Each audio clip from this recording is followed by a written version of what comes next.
I'm Matt Witte with William Raveis in Andover, and I'm with Debbie Lucci, coworker, runs her own team within our Andover office here. And today we're focusing on buyers and sellers and how to handle the market conditions with whatever their goals are. So, Debbie, let's hear your perspective. Maybe I know you're a listing agent, so let's hear what sellers should be doing. So it was funny. This gentleman called me the other day and he said to me, is it a good time to sell in this market, this lousy market, or should I wait and put my home on the market 5 or 6 months from now? And, I said to him, where are you going? And he said, oh, I already bought a house. This was in quite a few towns away. And I'm like, really?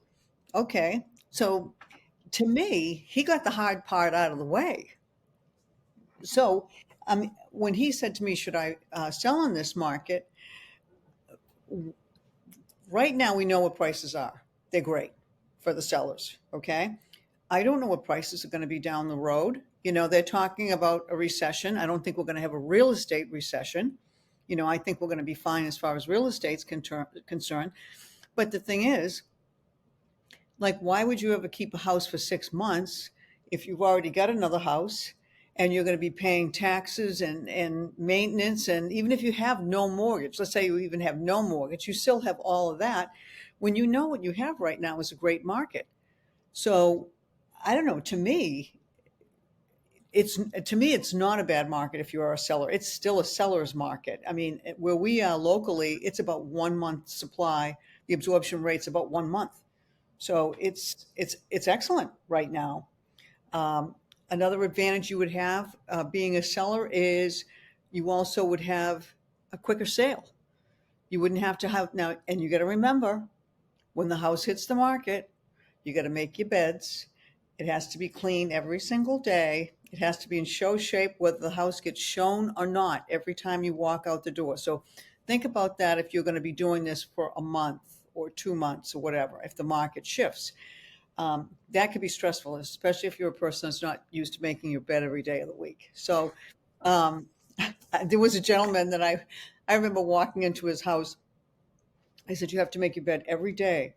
And he said, I haven't made my bed in 15 years. So he was going to put that house on the market to move because he wasn't making his bed for that long. So Yeah, so you have that's the so advantage funny. of, a quicker sale. You still have leverage over buyers right now from a selling point of view. Most, if you hire the right agent, if the house is priced right, if it's marketed properly, you can still, you have leverage over over the buyers right now. And I think too, you have less chance of price drops, which in this market, and it's been this way for a while, the more days you accumulate on market, that's like the kiss of death for a house. You don't want that. So you have a better shot now of not having to reduce the price of your home. So I remember during the recession of 2008, when the market was going down, people would reduce the price of their homes and the market kept going and they had to keep reducing all the way down. Instead of getting ahead of the market and reducing it high, with a heavy price reduction, they kept chasing it down. So if you price it well out of the gate right now, you don't have really that concern at all because you've got a very stable seller's market right now. So again, I don't think we're going to enter into any type of recession. But the other thing too is it's a good time if you're an investor to buy. You think about it, if the interest rates are high, if it's a good time to sell. If you're thinking about investors, they may be out there at this time because what might happen is if the interest rates are high, people may be getting out of the market to purchase and rent for a while. So it's a great time if you're an investor. You could sell to investors at that time. So it has some definite pros to it. The people that definitely have a second house or can wait for a while, like in a rental property, or let's say, for example, the perfect scenario is like a downsizer where, you don't have the responsibility of the kids and the pets and all this other stuff, and you really don't know where you want to go. What a great opportunity to rent. Like, I want to try out Boston. I want to try out Newburyport. I want to try out Rye, New Hampshire, another state. I want to try Florida for a while to see how I like it. South Carolina. You have the opportunity to do all those things. So if you've got either time or if you've got a second home, I think right now, if you're a seller, I think it's prime time. You know what you're dealing with. You're dealing with a great seller's market. Are there less buyers out there right now? Probably. Okay. But it's still, the absorption rate right now is under a month's worth of supply. So it's still a great time to be a seller. I would agree. That was well said, and there was a lot in there. And the and that's because I know you're passionate about what we're talking about here. That this particular seller already purchased something, so he's definitely going to sell this property. We know that, and it's a little different than, think about the stock market, right? So I got so excited. I had bought the stock years ago. It's called Tesla, if you've ever heard of it. So I buy Tesla, and it is cranking, and it is going up, and I'm like, oh, I can't believe this. This thing is out of control, and it plummeted before I even knew it plummeted, and it had dropped so far down. Now the difference is I don't need to sell it, and I'm not going to sell it. I'm going to leave it. Now, if you have to sell this house at some point, you're spot on. Like, now is the time to do it. Get rid of the house. You know what you have right now, and as great as the market is, we're not experts on when the market's going to crash. It can happen before we even have a sense that it's going to crash. And I don't think either one of us believe it's going to happen soon. But you know what you have your new house, now's the time to do it. Before you get into Thanksgiving and Hanukkah and Christmas, people get distracted. They might not be looking to move at that point. You lose people at that point. Right. And if the rates go down, what's going to happen is you're going to have more seller competition hit the market. That's right. So, right, this is a perfect time regarding supply. There's nothing else. There's nothing out there. I know this next week or two, this is when the fall market starts and the inventory comes on, a little bit heavier than it's particularly used to. But, I mean, it's a perfect time to sell your house. There's really nothing on there. I mean, I actually had one of the agents that we were training today do a market analysis on my old house in Andover. And she said, geez, I really couldn't find a lot of comps for it that were active. And I'm like, I'm sure you couldn't. Right. So there's not a lot of competition right now. On a funny note, when you got the CMA for that, because if it came in too low, I know you would have been offended. Did it come in at market value, what you deemed acceptable? I think she was a little high. Okay. Better to be high with that particular property, right? Well, than to be... the way I look, I like bidding wars. So I like to try to get it spot on because I like that competition going. I think the sellers end up with more money when that happens, not pricing it low, but just pricing it really at market. So I think she was a little high. But I think she did a great job, but she only could find really one comp that had sold. Yeah, I've actually had the same problem. I try to keep it tight at a quarter mile, and then I start to stretch it, and that band just gets a little bit bigger. It can be hard, to find those comps right now. But I saw this amazing video over the weekend. I don't know how old it was, but it was definitely, I would say definitely in the last couple of months, this video came out with Barbara Corcoran, who I think is one of the most amazing real estate minds on the planet. That's just the way I see her. And if you do a little research on where she came from, it's a great, great story to listen to. But she said now is an amazing time to buy, which we've already talked about this season, is that you are locking in the price, and people are missing that. They just don't see, they see their payment, which I understand, 7%, the interest rate. But if the house is $500,000 and you're able to get it with a 5 in front of it, imagine when the rates drop, and she said the same thing, when the rates are going to drop, people are going to come out in droves, right? And then it's going to go to 650, 700, wave this, wave that. And then you're upside down when there is a market correction. So she said, you lock in the price now and you refinance. She believes the rates will fall.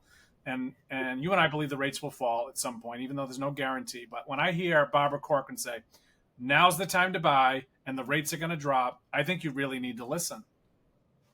No, I think she's one of my definite idols. I think she's great. So I mean, I can kind of see both sides of the coin a little bit. I mean, the thing is about buying right now is you can always refinance, right? And if she Mhm. thinks if the rates are going to come down, you might as well have locked in the price of that home. So I think that's definitely some reasons. I mean, right now you've got if you're buying, you've got a lot less competition. Yeah. Yeah, definitely. I mean, Mhm. I remember just, I don't know, a year ago, literally standing in line with my clients. And I'm not talking because of COVID. I'm talking because there's not enough room in the house. And I'm talking about a colonial in Westford. This isn't some little condo. Yeah. You know, you are waiting your turn to get into this house. It was absolute madness. So I think also you may be, let's say for example, if you're a buyer and you can find the right seller and all you got to do is really have the right agent to find that seller for you, you may find somebody that's a little bit more motivated. Maybe you'll have the opportunity to have a home inspection. You won't have to waive all your contingencies, things like that, opposed to when a lot of buyers hit the market, then you might have to do that. I mean, we can't predict this. There seems to be pros and cons for both. But, I know from being a selling agent, you know, you can't time the market perfectly. You can't try to time it perfectly. All you can do is, do the best you can. But you don't want to be one of these people like, oh, geez, I should have sold, fall of 2023. You know what you have now. You should just do it. Yes, yeah. You jump in, get it done, and as you referenced earlier, you don't need to worry about where you're going as much as you think you do. You can, and I've done this. I know this from experience. My wife and I, my family, we subleased in Boston at the Hmm. seaport. We did it an entire summer for 3 months, and it was an amazing experience. You can do that. They do short-term leases. There's a thing called Airbnb. You probably heard of it.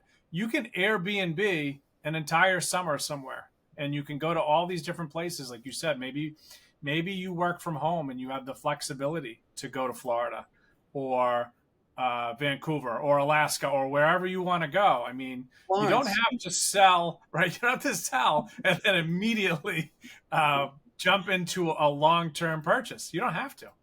Right, exactly. Yeah, you can kind of wait it out.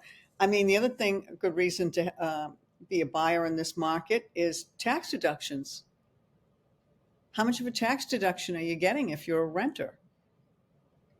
I get the answer. Nothing. Right. Unless it's changed, you get absolutely nothing. Right. And then you could start building equity from the very beginning. I mean, you've got to look at it like when you're buying a home, you're probably not going to be staying in the home. You might, but you're probably not going to be staying in the home for 6 months to a year, you Right. know? I mean, that's another reason I think like there's some of these people that have locked in such low rates that they're nervous buying a home with a higher rate. But is this home that you're in serving its purpose? How are you going to feel being in that home for the next like 5 years? And if let's say you're outgrowing the home you're in, or if you were like me and you were a downsizer and you're paying to cut the lawn and have the people help clean it and stuff like that, that maybe it's if you really think about it, it's costing you more money to hold the house than it is if we're going to an interest rate that you could refinance. Yeah, totally. And I saw this funny meme on social media, but was kind of true. Is people will carry 17% on their credit card debt with some serious debt, and they have an 8.5% interest rate on their BMW on a 9 year loan or what something insane, you know. But they're running from rates of 6.5, 7%. Right. I mean, I think we had this conversation before. It was funny. My son and I had this, like, we had playground talk when the kids, when I had my grandchildren out at the playground and my son and I are talking, but he didn't realize that the rates were almost at 20% at one point. So, where they are now, is not, it's not the highest we've seen. I think the problem is we saw the lowest we're probably going to ever see in our lifetime, you Right. know? So, I mean, I think it's something that we have to, and I think the buyers are adjusting to it and getting used to it. I think the sellers may not be as adjusting as quickly. And I think that they're looking like when this gentleman approached me, I mean, geez, it's such a bad market now, right now to sell the house. I'm like, no, it's not. No. No, there's nothing out there. I mean, this is Yeah. basic supply demand. I mean, but they just keep hearing about the rates and there's not any buyers out there, but there are buyers out there. There's plenty of buyers. Yeah. And if you Right. don't believe me, call me. I have a bunch of them. They are looking, they're actively looking, and it's an amazing thing. I will look at a house and fair, unfair, I'll look and say, I can't believe that's on the market for $1 million. And they might get it. I'm like, they might get it. And then all of a sudden, 5 days later, it's gone. And I'm like, I cannot believe they got it. And if it's within 5 days, it went over asking, Oh yeah, right? I know. And I it's know that, shocking. It's shocking what $1 million gets you right now. but that's why too, as a buyer and as a seller, you really have to look at the days on market. That's important. That's like the enemy. If you're a seller, that's the enemy. If you see a lot of days on market and you're a buyer, whew, it's like that's where you should be going right after that Yeah, house. and it's not always a bad thing. Like No, sometimes they'll say, "Oh, it's been on for 21 days." I'm like, "What an opportunity!" If you like the look of the house, you know what I mean. Like, doesn't mean that that it's tragic. Like I was talking to an agent today, and they have a property coming back on the market, and I said, "What's going on?" It was the inspection, and he said they just had some permitting issues on signing off on permits. Which I don't think it's the end of the world. That's just my opinion. I mean, there's people that are doing unpermitted work all the time. So what's worse? That was someone that had a contractor that forgot to have a sign off from 20 years ago. but think about that. That's going to affect the value of that house because it's lost its momentum. That's a It's prime gone. opportunity for a It's buyer. gone. Right. Right, Those are the ones you want to dive in. right, exactly. I mean, I think I've seen this. I've seen this over the years too. It's if you've got like I had a house one time and it went on and off the market 3 times. This was during like the recession. Nothing to do with the house. Nothing. Buyer's remorse. Skittish buyers at that time, and that's what it really was. That poor house. That took a hit because that house went on and off the market 3 times. So yeah, if you can find out if you get a reputable listing agent and they're telling you the truth. I mean, as a buyer, that's a prime opportunity to Yeah. go after it. That's that's the way I see it.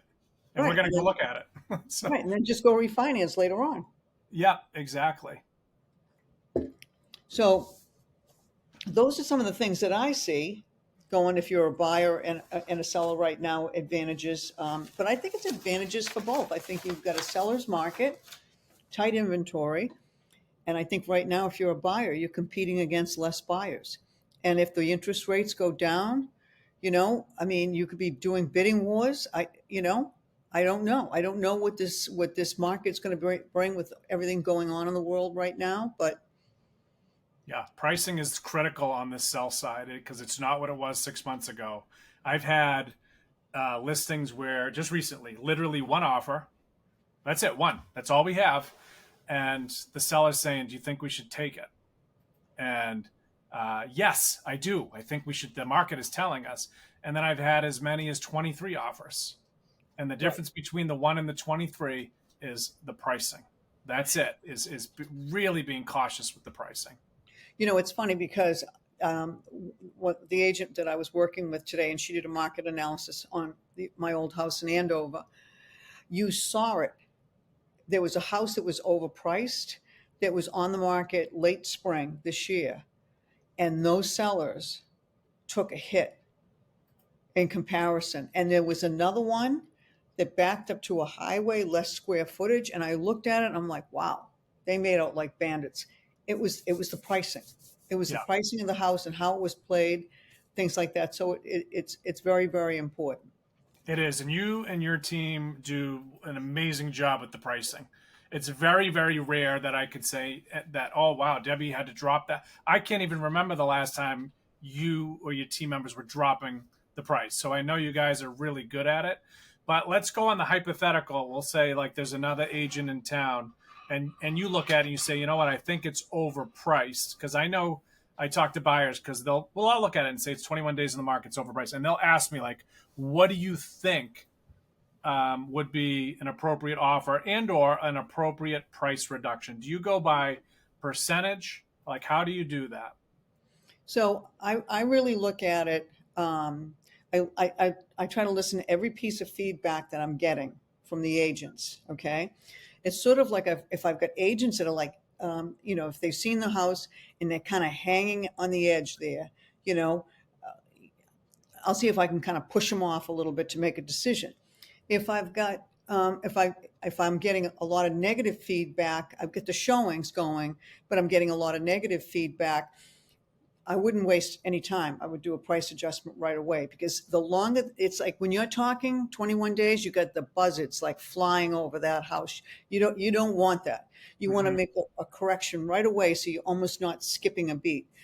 And then I kind of look at I base it on the price of the house. So if you've got, let's say, a $1.5 million house, $10,000 is not going to make a difference. It just isn't. I hate to say it. If you've got a house like $500,000, it would make a difference. But a lot of it, I listen to the feedback, and you can tell if you're getting a lot of showings and you've got no offers, you're off the mark and you should adjust it fairly quickly. If you're getting almost no showings on that house, you've missed the mark big time. And Yeah. you got to really listen to it. And what happens, like a seller will say, I know, but I've only been on the market like, 5 days. And I know, but you don't want that 21 days where now the buyer's like, especially in this market, 21 days a long time ago, like, let's say 21 days in a buyer's market is nothing. Okay. But Right. 21 days in a seller's market, that's a lot. It's a That's problem. right. And it's good you do rely on the people that are coming through there. And I remember doing a broker tour years ago. This was right before the gas explosion, so if you can imagine, had a house on the market, the gas explosions happened. That kind of put a dent in things in general, right? But I remember having brokers come in, and we were on, I don't know, it must have been, it was definitely 21 days plus at that point. And I said to the brokers, write down the sale price of the property, what you think the sale price should be. Made a spreadsheet and I brought it to the sellers. And we did have to make an adjustment. It was a little unfortunate with the timing. We can blame that, Yeah. but sometimes like you described, the vultures are still ready, if they see an opportunity. Yeah. But we had to make a price adjustment to it. And the feedback is certainly helpful for that, because sometimes you don't want to get into the agent versus the seller, game. Right. It's so funny that you're talking about the gas explosions because, that was a time where people would never think of crossing out the home inspection. Now they'd probably be like, we don't care if the gas is on or not in the house. We don't care. We're Right. going to buy it. It's different. You Yeah. know? Yeah. That was an insane little stretch there, if you Yeah. remember. I do remember it. Yeah. Yes. It was awful. All right. So, well, let's wrap it up here. And Debbie, want to tell people how they can get in touch with you? Sure. My phone number is 978-771-9909. And my website is wherehomesgetsold.com. And I'm at 978-273-0099. And I'm at wittesellshomes.com. Thank you for joining us, and we'll see you at the next one.